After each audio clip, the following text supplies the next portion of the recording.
Okay, welcome to today's class. Today we are going to look at other aspects of performance management. Remember, we discussed performance analysis in our last class in performance management. So we will look at it, other aspects of performance measurement. And this is actually relating to non-profit making organization. So we'll look at how you can measure performance in a non-profit making organization. So we have three subtopics to look at, and the first one is non-profit making organization, value for money, then strategic performance analysis. Now, the first one we are going to look at is actually non-profit making organization. Non-profit making organization, the problems with having no non-quantifiable objective and all that. Now, one, it is problematic where the objective of an entity cannot be quantifiable in terms of numbers. It is very, very problematic. Now we know that public sectors actually have the purpose to render services or to provide charity services to different individuals or organizations. It's actually very important that we take note of all this so that we can actually make good sense out of it. Now with this, let's look at,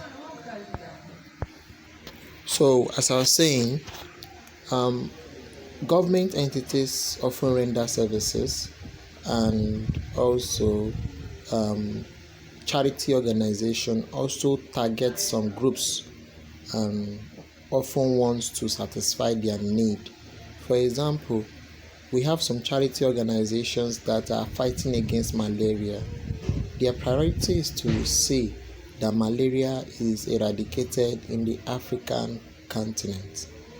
Another one is government often wants to provide social amenities to our citizens, and they do this by building schools, hospitals, good roads, pipe-borne water, electricity, and gas.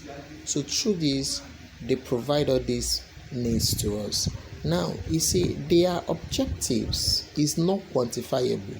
Now, let me explain this. How do you want to measure if government has built good schools? How do you want to measure if government has at the same time provided all our basic amenities? You see, it's difficult. Now, for a company for a charity organization that ensures and provide healthcare services to its targeted groups, how do you measure if they have provided enough healthcare to its targeted group? So it's difficult to measure this. And look at where I provide. Say, however, these non-financial objectives are difficult to measure or quantify. For example, how is the healthcare services measured? How is the help provided to victims of Boko Haram measured? DJ Copy has a foundation that is into rehabilitation of Boko Haram victims. How are we going to measure her foundation to ensure that it is meeting up its objectives? It is very problematic. That is that for that. So measuring performance in profit-making organization. Now, how are we going to measure performance in profit-making organizations? That is what we want to look at. Now, to measure their performance, it must relate to money, and this money must also affect their objective. For example, to keep costs at a minimum level is an objective. Is a measurement that we can use to appraise the manager. Raising the amount it receives from donors. Now, a charity organization that receives funding from different organizations would want to see that its financial contribution increases. Therefore, how do they achieve this?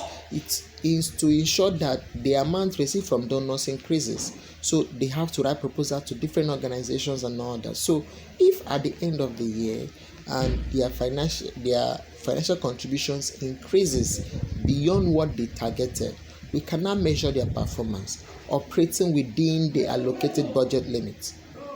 It is actually related to the government sector.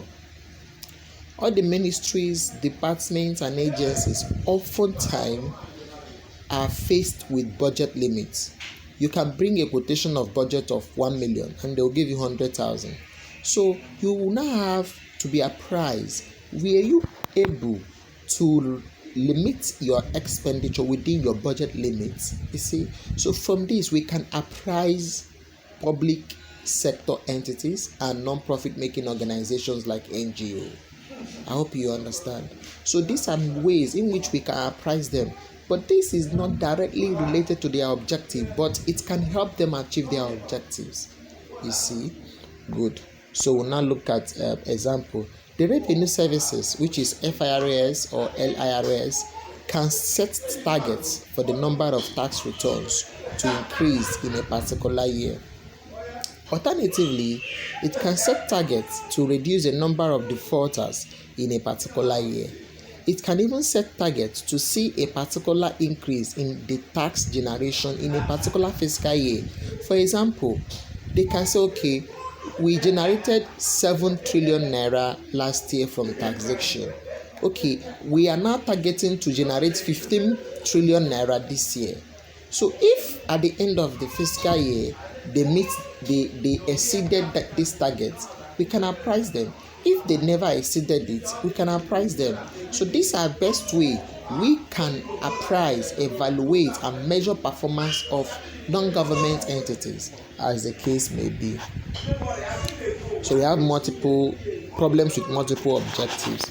Some organizations will have multiple objectives, and these multiple objectives will oftentimes be detrimental towards their performance measurement, because an entity might meet up a particular objective. For example, an entity might meet up objective A and fail to meet up objective B. In this regard, how do we now measure that they are successful? It becomes what? Challenging and problematic at the same time. So that is that for that. Then we'll move on to the next topic, which is the next subtopic, which is value for money. Value for money is actually applicable strictly most often to the public sector, which is non-profit making organization. We use it to apprise entities that their objectives are not quantifiable. You understand? And in value for money, we try to examine whether value were received from the money given to the non-profit making organizations. For example, if money has been allocated to the education ministry, how do we measure that they utilize this money for the betterment of our educational system? We'll use value for money. What is the value that an average undergraduate or postgraduate student receives from Nigerian universities? You see, that is how we do this. So we are looking at the value received from the money spent. There are 3 aspects of value for money, and they are economy, efficiency, and effectiveness. Now, when we talk about economy, this means keeping spending within limit and avoiding wastefulness. You see, keeping spending within limit and avoiding wastefulness. So the money we gave you, did you keep your spending within limits? Did you keep it within the budget limits for ministries, departments, and agencies? Efficiency. This simply means getting more output with the available resources. We gave you 1,000 naira. With 1,000 naira, you can produce 10 units. Now, efficiency means with 1,000 naira producing 12 units. How efficient have you utilized the money?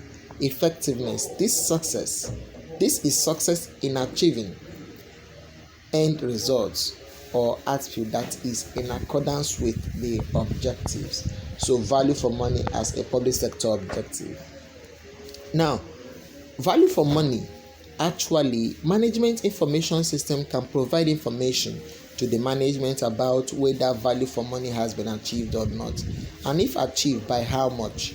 Then how do we know? We can use value for money audits. Value for money audits can be carried out to establish the rate at which value was achieved from the money spent. So this is how we use value for money as an objective in the public sector. And most often, the auditors of the public sector will often carry out value for money audits to ascertain how you have spent the money. Now we'll now look at quantitative measure of efficiency. Efficiency relates to the number of outputs to the number of resources used to produce the result. Now, how are we going to measure efficiency? Actual output over maximum output times 100, or actual output over actual input times 100 compared with standard target. So that is that for that. So we'll now look at the last aspect, strategic performance measurements. Now, when we talk about this, we are looking at business entities. Often companies, they have priority to maximize their shareholders' wealth. And to appraise the performance of management, it must relate to the benefit that the shareholders will derive from such performance. So, which this relates to share price growth and survival. One of my lecturers once said that the purpose of every business is survival. Let's leave English and bureaucracy at the same time. The purpose of every business is survival. Every business is trying to survive. How do you survive? By making profit. How do you survive? By being afloat. Being afloat means being liquid. How do you survive? By meeting up your obligations as they fall due. So, if we want to appraise the performance of managers in the business sector, we must check their ability to ensure that the business keep on surviving in the foreseeable future, as the case may be.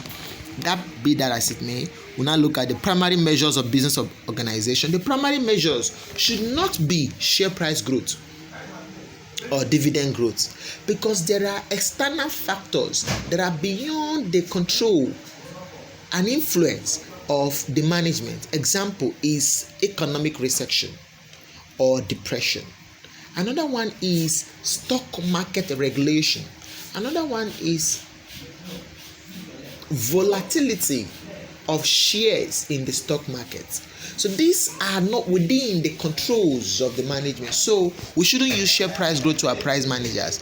Rather, we should use what is within their powers to influence, which is what?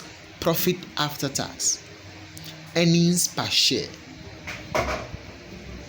earnings before interest, tax and depreciation, and what have you. These are what we are to use to appraise them. They will now look at financial risk. What is financial risk? Financial risk is that risk that the entity faces if the debt holders pulls their investment from the company, or if their obligations fall due. That is what we call financial risk. Financial risk can be measured in forms of liquidity or gearing ratios. Liquidity is the ability of the entity to retire its obligations as they fall due. We can measure liquidity using current ratio, quick ratio, and cash ratio. These will be taught in computational aspects when we take financial statement analysis and interpretation in FR. So just get used to the theory, know it, because you can be asked 5 marks in PM. So know these things very well, they're important.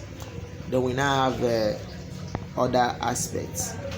Gearing also measures debt to equity. What is a percentage of debt to equity? If the percentage of debt to equity is high, we often say that the company is highly geared. If the debt to equity is low, we often say that the company is lowly geared. The company can at the same time be moderately geared, that is 50-50, as the case may be. So a company that is highly geared is facing a higher ratio of financial risk. So that is that for today's class. So read up the notes which has been uploaded in the group chat. If you don't have it, you can demand for it to be sent to you, so you can read up. This weekend we're going to look at capital